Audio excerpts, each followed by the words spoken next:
Let's talk about one of the most infamous stories in art history: Van Gogh, the ear, the razor, the mystery. But here's the truth: what you might have heard may be more myth than fact. Most people think Van Gogh cut his entire ear off in a fit of madness and gave it to a woman at a brothel. Not quite. Historical records suggest that he may have only cut part of his earlobe, and the story was likely exaggerated by local newspapers at the time. What we do know is that this happened after a heated fight with a fellow artist, Paul Gauguin. Some believe Gauguin might have been the one holding the blade.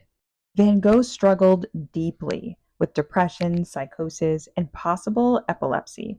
But the tragedy is how we've romanticized that suffering, turning him into the poster child of tortured genius instead of recognizing the lack of support, care, and resources he had. What would his life have looked like if artists had real mental health infrastructure? While alive, Van Gogh only sold one painting. Today, his work sells for tens of millions. That disconnect between creation and compensation is why I started a fund focused on artist equity, because legacy shouldn't only be profitable after you're gone. Like what you learned today, Creativity Meets Capital is where I take you behind the curtain into how creative industries are funded, valued, and scaled.